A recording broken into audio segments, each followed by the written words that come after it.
Hello there, BookTube. My name is Daniel. Welcome back to my channel, Guilty Feet. If I get elected, I will stop the cavalry. I've got no rhythm, but I will stop the cavalry. Today I'm going to do Friday Reads, go over an article in The Guardian. I'm not going to do the top 10 list they did this week because it was top 10 books about the Roman Empire. And I think number one on the list was The Decline and Fall, Gibbon's 18th century epic 6-volume thing. I'm reading those. I'll put a link to it if you want to see what the top 10 books about the Roman Empire are. But there's another great article. They've got end of the year lists going up on The Guardian. And I'll talk about that. Eric Carl Anderson, I think, just did a great video where he listed.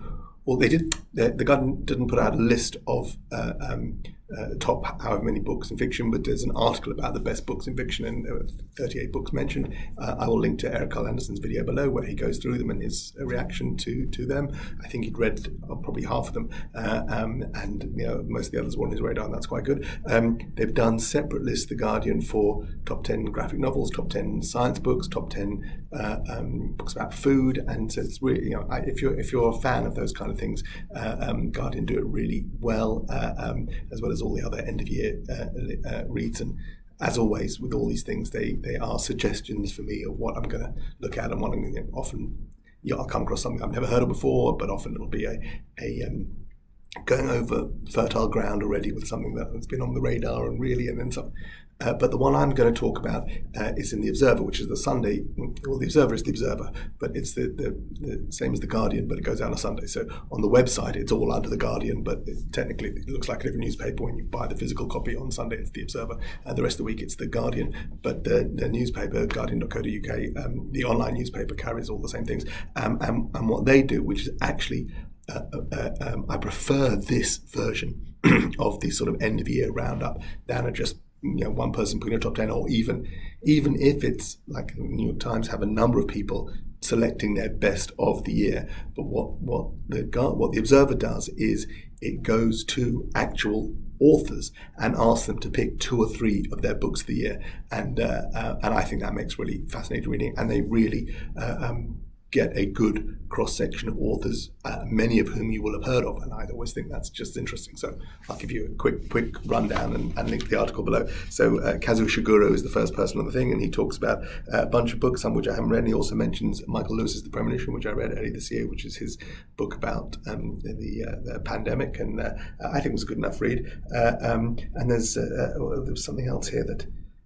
some non-fiction there that I didn't know of. And after that, you've got Bernardine Evaristo, who picks 3 non-fiction books, including Empireland by Sathnam Sanghera, How Imperialism Has Shaped Modern Britain. That kind of is interesting to me. Damon Galgut is listed on here, and he won the Booker Prize, and he chooses a book by Sarah Hall. I've never read Sarah Hall, and I feel like I see her name coming up again and again, and I should. Next up is Wole Soyinka. I read a book by him many years ago, and I think he just put out another book this year, Chronicles from the Land of the Happiest People on Earth, it tells me here in The Guardian, and he mentions Elif Shafak. Then you've got who's got a book called The Island of Missing Trees, which I haven't read. I read that book 10 minutes 58 seconds thing, which was a sort of hit and miss for me. The Elif Shafak book that I read because they sort of devolved into this sort of slapstick, weird second half. Anyway, Com Tovine, if I'm pronounced that correctly, he's got a book out called The Magician. I've only read one, Com Tovine, the really thin one, which was shortlisted about... whatever it was about Mary, the Testament of Mary. It was shortlisted for the Booker 4 or 5 years ago. He's got a book out, The Magician, which I believe is about Thomas Mann, and he talks about a book by Hugo Hamilton, The Pages, narrated with verve and ingenuity by an actual book, a novel by Joseph Roth. That's kind of interesting. Then Rachel Kushner, I read one of her books. She had a book of essays out this year, which I wasn't super interested in. I read that book of hers, which was also shortlisted for the Booker Prize 2 or 3 years ago, and was kind of a bit similar to Orange is the New Black. And she's listed. Then Elif Shafak, who had one of her books mentioned, is now here talking about Anita Assetti. Then Sarah Hall, again, who was previously named. That's what I love about this Observer list. It's authors writing, mentioning books by other authors, and then they actually have those authors as well showing up. So Sarah Hall It talks about an old book that's been reissued, Sea State by Tabitha Lasley, is that right? Yeah, I don't know anything about it. No, that's not the thing. That's not the reissue. The reissue is Mrs. Caliban by Rachel Ingalls. So I don't know either of these books. Sea State by Tabitha Lasley and Mrs. Caliban, a reissue by Rachel Ingalls. If anyone knows anything about those, I'd like to hear more. Meg Mason, who I don't know, it says here the author of Sorrow and Bliss, talks about Rachel Cuss' Second Place. I've just ordered the first in the Outline trilogy. Eric Carl Anderson, talking about it. So go watch Eric Carl Anderson's video that I've mentioned, where he talks about 38 books of the year, and see what he does when Rachel Cusk's book Second Place is mentioned, because it is epic. I haven't read Rachel Cusk. I've just ordered Outline. I'm picking up in London in January. I go see my mum in January. So she also mentions Assembly. That was Meg Mason. Then Caleb Azuma Nelson. I didn't read Open Water, but I think I kind of want to. Name drops Transcendent Kingdom by Ajasi, which I also didn't read, despite the fact that I really loved the first one. Homecoming. I don't know. Can't remember. Sorry. Yeah.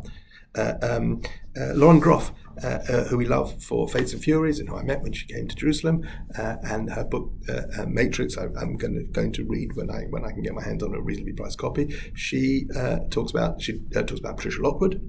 No one has talked about that. She talks about Rivka Galchen. Everyone knows Your Mother's a Witch, which I have a copy of, and I'm going to read. So looking forward to that. Then Chibundu Anuzo, author of Sankofa, who I don't know the author or that book, has a couple of books which I've never heard of before. So a non-fiction book, I'm going to butcher these names, I'm sorry, by Ortega Uwagba, called We Need to Talk About Money. And then also a novel published in 2021 called Our Lady of the Nile by Scholastique Mukasonga, set in the 1980s in a Rwandan girls' boarding school. So that's I've never heard that before, and that may be kind of interesting. Olivia Lang, who I don't know and I haven't read, talks about My Phantoms by Gwendolyn Riley, which I haven't read, and that comes up again. There's also a mention about Adam Miles Jones' book. He was, I believe, Adam Miles Jones was originally on the Granter's first list of best young British novelists in the 1980s, but I've never read Adam Miles Jones. If you have read Adam Miles Jones, or you know My Phantoms by Gwendolyn Riley, I'd like to hear more. Sanjeev Zahota, author of China Room, talks about Barbara Ehrenreich's new collection of essays called Had I Known, and then name checks again Gwendolyn Riley. So that's two mentions of Gwendolyn Riley's My Phantoms, which is the kind of thing that puts it on my radar, that if I see a copy, and if it's not 600 pages, that's the kind of thing I might pick up. Anthony Durr, I've got that Ark of Cloud Cuckoo Land, which I probably will read, because that's been name checked on several lists, and he talks about Piranesi and Zori by Laird Hunt. He's cheating here, because it's not actually published till January, but he compares it to Mary Robinson's Gilead or Dennis Johnson's Train Dreams. So that's kind of interesting. That's an early pick for next year. Zori by Laird Hunt, who I don't know. Ferdinand Mount, who is an author of Kiss Myself Goodbye, The Many Lives of Aunt Munca, M-U-N-C-A. I don't know Ferdinand, and I don't know that book. And he talks about... I think it's I don't know if this is a biography of Jane Austen called Miss Austen by Jill Hornby. That might be interesting. There's Kehinde Andrews, the author of The New Age of Empire, talks about David Harewood. David Harewood is an actor, and I feel like I've seen him around. Like I know David Harewood, I know exactly who he is, but I couldn't tell you things that he's been in, except I know that in the CW's superhero universe, he plays John Jones, the Martian Manhunter.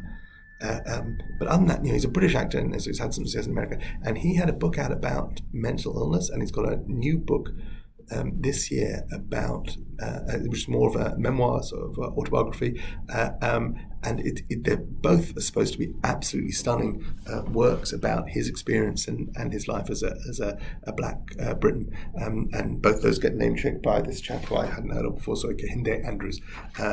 Then Ruth Ozeki, who wrote That Tale for the Time Being, which was shortlisted for the Booker Prize a few years ago, and has got a big book out this year, Book of Form and something else. I don't know what. The Book of Form and Emptiness. She just looked right in front of me. So she talks about a new book by Edward St. Alban, and I really loved. I read all 5 of the Patrick Melrose books, and I didn't even know Edward St. Alban had a new novel out this year called Double Blind, about nature, science, rapacious capitalism, psychoanalysis, and human folly. I'm kind of there for that. And she also name drops Katie Kitamura, who is rising up. Might possibly buy at some point if I found it at a reasonable price. But I haven't read Intimacies or her earlier one. Then you've got Monique Roffey, who won, was it the Women's Prize for The Mermaid of Black Conch, or was it the Costa last year? Maybe it was the Costa, the overall Costa, or the first novel. I don't know. Anyway, she talks about The Still Life by Sarah Winman. I've never read any Sarah Winman. And Fortune by Amanda Smythe, a historic novel. Okay. Elizabeth Day, author of Magpie, which I don't know Elizabeth Day and I don't know Magpie. She drops Damon Galgus, The Promise. She mentions that. And then our second mention for that book, We Need to Talk About Money by Otega Uwagba. So that's kind of interesting, hearing that from 2 different perspectives. John Boyne. I haven't read John Boyne apart from Boy in Striped Pajamas, so I know I've missed out on.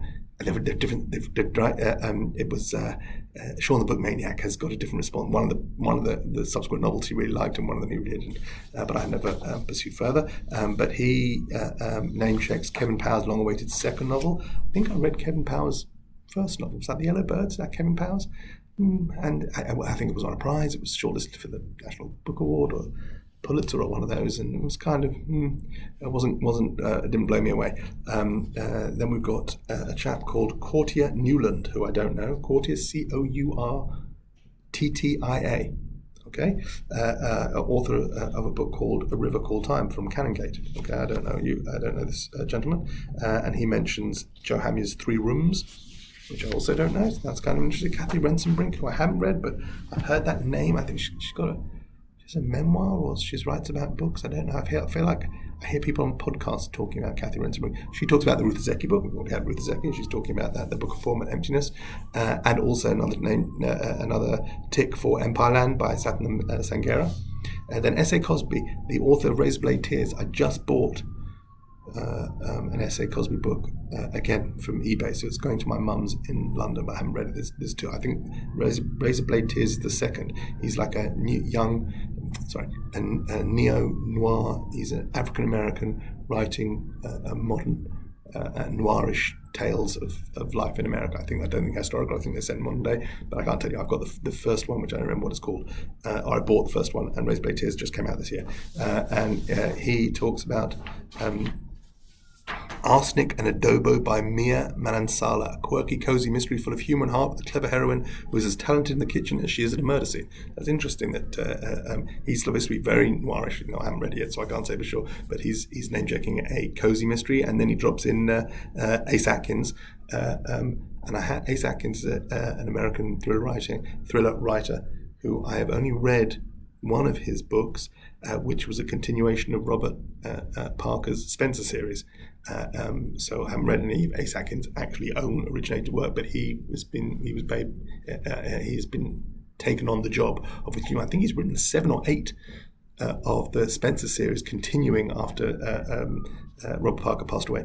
Fintan O'Toole, author of We Don't Know Ourselves, A Personal History of Ireland since 1958. I don't know Fintan O'Toole, but the fact that you name-check Where Are You by Sally Rooney makes me doubt your credentials. But then he also talks about Damon Galgus' The Promise and Paul McCartney's The Lyrics, which I would love to get hold. I think it's a 2-volume massive thing for about 50 quid. So I can't see myself buying it. Maybe if there are a few going cheap after Christmas, I might buy that because that's the kind of thing I fancy owning. So Fintan, I'm not quite sure of your taste, but you can go to the end. Jackie Kay, author of Bessie Smith, which I haven't read, talks about Neil Bartlett's Address Book, some poems, new and selected poems by Ian Duhigg, D-U-H-I-G, I don't know, a collection called For Brown Girls Who Write. Okay, then we've got Chris Power, author of A Lonely Man, which I don't know, who also talks about Gwendolyn Riley's My Phantoms. Now this, if you want to see how someone like me works, the fact that that book now has been mentioned 3 or 4 times, I'm going to go and look up and see how much it costs. I'm going to see if it's selling on eBay. I'm going to see if I can pick it up in the States, where it may not be as popular as it is in the UK, when I'm going to the States in less than 3 weeks now. So the fact that I had it from 3 different people, and I won't remember who it was, and I probably won't remember which article was it, but that is now pushed it up on my radar. My Phantoms by Gwendolyn Riley. She reckons with her parents, one dead, one ailing, who emerges both spiteful and pitiable. Riley is an immensely talented writer whose sentences cut like knives. She doesn't flinch when blade meets bone. This is all selling this book to me, and I don't think I've ever heard anyone on BookTube talk about it. If you've read My Phantoms by Gwendolyn Riley and you think I'm backing a loser and I should stay away from it, let me know. But that's very close to being a purchase for me. Megan Nolan, author of Acts of Desperation, talks about oral history of the AIDS crisis called Let the Record Show by Sarah Schulman, and some other things. And Joshua Ferris, who we love, read the first 3 Joshua Ferris books, but I haven't read the new one, Calling for Charlie Barnes, and he name drops a book which was on my radar at the beginning, and I haven't got around to buying it because I'll probably wait and pick it up. But Joanne Beard's latest collection of essays, and I've spoken about Joanne Beard. I think I did my best essay collections or something in non-fiction, and I spoke about a previous collection of hers with that just astonishing essay about something that happened in her workplace on a day that she wasn't there. So she's got a new collection of essays out called Festival Days, which I don't think got a lot of fanfare. I'm not seeing it show up in many people's books of the year, but I pretty much decided that I would read everything. It's the sirens again. What is going on in Tel Aviv? I pretty much decided I would read everything that Joanne Beard puts out, so I will get to that eventually. And he also mentions Miriam Taves. Fight Night. I still got to read that Miriam Taves, All My Puny Sorrows, which I have. Lisa Tadeo, who wrote Animal and wrote 3 Women, which I didn't read, talks about Magpie by Elizabeth Day. And then Sathnam Sanghera, who wrote Empire Land, which has already been name-checked by 2 other authors. He calls out Joshua Ferris's book, Calling for Charlie Brown. And then Joan Bakewell comes in right at the end, and she talks about The Promise by Damon Galgut. So it's a few ticks we've had for that. And she also talks about a book which didn't come out this year, but she just read it this year, and it's Mothering Sunday by Graham Swift, which I read 2 or 3 years ago. And she's absolutely right. It's an astonishing, wonderful, wonderful book. And if you don't want to read anything new, or you don't want to pay new prices for new books, or you don't want to wait for things to come to the library, go get a copy of Mothering Sunday by Graham Swift. It's, I think well under 200 pages, and absolutely exquisite. And that is The Observer. I'll put a link to this article. That's The Observer's authors talking about their books of the year. Okay, what I finished this week, not a huge selection, but I'll give you a little thing of where I'm at reading, and then what I've got coming up. I've got this trip to New York. We're planning, hopefully, if we can still travel, if the wedding is still taking place, and it's between the 29th of December, we have this wedding. We're flying into New York on Christmas Eve, Friday 24th, and we're staying through New Year's sometime in New Jersey, a few days in Manhattan, and then New Year's with our friends in Connecticut. But within that, I have already parceled out space for doing a book shopping tour of Manhattan, which I haven't done now for 2.5 years. Last time I was there was summer 2019, before the pandemic, and I did an epic day mostly in Lower Manhattan, where I went to the Mysterious Bookshop, and I went to the Strand, and then also in Midtown there's a Book Off, which I really like. Is often has some really good graphic novel picks when it's hard to find them cheap, and picked up some good things there. Anyway, that's all to come. So there's a book here. I'll talk about it. So what I finished this week was an Odyssey by Daniel Mendelsohn. Daniel Mendelsohn is a classicist and is a class on the Iliad, and also teaches a class on the Odyssey.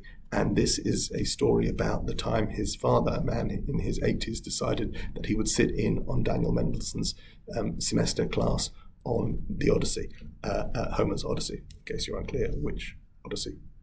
Anyway, so what you get is lots of stuff about the Odyssey, and then also a lot of stuff about Daniel Mendelsohn and his father. I don't think it's spoiling anything. So part of this is after they have this semester together, where Jay Mendelsohn, his dad, sits in the class and joins in and takes part and participates with the other students who are all college students, questioning and wrestling with the text and what did Homer mean and what is the theme and what are we learning here, and was Odysseus or Ulysses, was he a good person? Is it good that he slept with people before in the 20 years it took him to get home to his wife? But what we also get is Telemachus's story, the son of Odysseus, who is searching for his father, and the early part of the Odyssey is all about Telemachus, and deciding that he's going to leave his mother and go out and look for his father and his growth as a human being, and the fact that he's been without this father figure. And if this wasn't a work of non-fiction, it would be way too on the nose for a story. In other words, it's so clear that the father, Odysseus, and Jay Mendelsohn's Daniel's father are these unknowable, distant people who have set themselves apart or have travelled away from the family.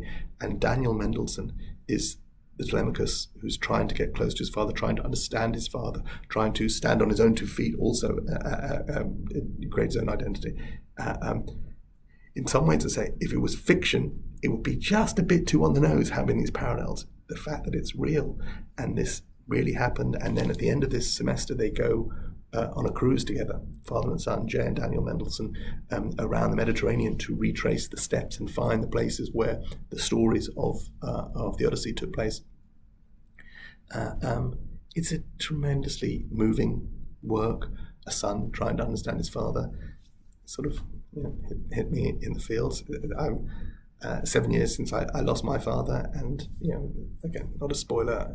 It's clear from the beginning that his father is already an old man at the start of this story, and we're going to be following the last chance he has to connect with his father. Everything about that appeals to me. Just in general, stories about fathers and sons. I was very close to my father, so I don't have this thing where I had to try and find out who he was, and that. So on one hand, I'm looking at this, and it's not relatable. On the other hand, any story of grief and loss and parent-child relationships is intensely moving to me, and his ability to draw those distinct parallels and find out where this forms part of this giant of classical Greek literature is also. And I'm not a classicist, and my knowledge of the Odyssey is very limited, but there's enough here for the layperson to get both a sense of the work, the literature, a sense of this relationship, and just a terrific piece. So that's an Odyssey by Daniel Mendelsohn. I highly recommend it. It's the second Mendelsohn book I've read this year. The first was 3 Rings, which is a later book. This came before that, and I've ordered. Have I ordered? I believe I've ordered a copy of. Yes, I have. I'll be picking up in Connecticut, to send to my friend's house in Connecticut, of The Lost, his book about the Holocaust. So it's been a kind of Daniel Mendelsohn year for me so far, and that was great. After that, went back and picked up another graphic novel. This was another Hellboy, because I bought a whole bunch of those, and I'm working my way through them. So this is volume 6, called Strange Places. It wasn't my favourite of the Hellboys. A lot of underwater stuff here, less of the BBRD. So this is all Hellboy all on his own, fighting demons and ancient gods and underwater, and also understanding his place and who he is. And it was okay. And nothing great. That was Hellboy by Mike Mignola. I actually double checked, and my instinct is to say Mignola, like sort of Italianize it, but according to Wikipedia, his name is Mignola. That's how it's pronounced. After that, so after non-fiction November, so I hadn't read any non-fiction, so I finished the Odyssey, an Odyssey, sorry, and I picked up a Daniel Silva. So this is, I think, the 4th one. I read the first 2 and was underwhelmed, and I bought the next 4. So this is the second of the 4 that I bought. So I've got this. Whether I'll buy any more after I get through these 4, I don't know. But this is okay. This is rattling along. And Silva, who is not Jewish, is writing about the protagonist in this is Gabriel Allon, who is an Israeli spy assassin, and we're supposed to believe that this Gabriel Allon is one of the people who was tasked with taking out the people who killed the Israeli athletes at Munich. That was one of his jobs, and he's burnt out, and his terrible things happened to his family, and so he now lives his life restoring classical Italian art in Italy because he can speak every language fluently and he can do everything. And this is the fourth one. The first two was underwhelmed. Third one I quite enjoyed. This one again has a sort of down with the Nazis theme to it, which is Fields. I think we can all get behind a story that essentially is screaming down with the Nazis at you. Set in Vienna, and so far, I'm 100 pages in, very, very rough on Austria's history of hiding its past and not wanting to acknowledge its Nazi roots. I don't have any particular problem with Austria, but I can get behind a book like this. But I will point out that everyone who Gabriel Allon comes into contact with does get killed. That seems to be a recurring theme, that he is the most incompetent spy. There is surveillance on him from his enemies everywhere he goes, and everyone he meets with is photographed and ends up horribly killed. So I think he's incompetent. I don't understand why he's this hero that we're all supposed to love, because he's just a twit. But they're kind of meaty and fun. So I'll whiz through this weekend. And then why am I talking about getting to this? Because this is the book I'm flying. It's now, as I record this, it's the 9th of December. This will go up on Friday the 10th. I'm flying 2 weeks today. On the 23rd, it's the 9th now, I'm flying on the 23rd. So 2 weeks, 14 days, and I still have got to finish Daniel Silver, which I will do over the weekend, and then maybe chuck in a quick graphic novel, which will take me an hour or two, but then I'm going to start this, because this is, and the reason I'm mentioning it is because I need to finish it before I fly. I do not want to take this book with me on the plane, because it is almost 900 pages. Hilary Mantel's The Mirror and the Light. Finally getting around to this. I didn't bother with it in hardback, even when they were doing it half price. I waited at paperback and I got it half price. So paperback, this is $9.99, and I paid, I think, £5 for this back in early this year. So I've had it sitting there, but it keeps staring at me, this 900-page book, and I struggled with Wolf Hall. I got along much more with Bring Up the Bodies. I struggled with Wolf Hall, but then found it satisfying in the end. But the text was dense for me. It was a tough read, not a breeze, not a do it all in one sitting. Even though it's a big chunky book, occasionally I can do that if I got to have a good run on Shabbat. Now I have 14 days, less than 14 days. It'll probably be 12 days when I start this, to read these 900 pages. So I need to really take a good running start at it this Shabbat, which is a short Shabbat. It starts at 4:30 in the afternoon and finishes Saturday evening at 5 o'clock, or whenever it is, 5:15. So I have to really make the most of it Shabbat morning and try and get. I would like by the end of this weekend to have done 300-400 pages of this, and then I will push myself midweek, where I do traditionally do less reading, to try and really whittle that down so that I can finish it next weekend, and that'll give me still, I've got a grace period like 4 or 5 days before the flight, because I don't want to take a 900-page book with me to America. I've got other books I want to take with me. I'll be shopping when I'm there. I have books that I've ordered and sent there. So this is my attempt at getting The Mirror and the Light read before the end of 2021. I'm not somebody, I don't normally set these kind of goals, but it's a big book. I want to get it done, so I'm setting myself this thing. I've come 2 weeks to take off and need to get this done, and that's where I am. So I hope you all enjoyed that. I hope you're all staying well. It's been drizzly and miserable here as we sort of drift towards winter. It's going to get colder when I get to New York. If I get to New York, fingers crossed. Take care. God bless. Bye.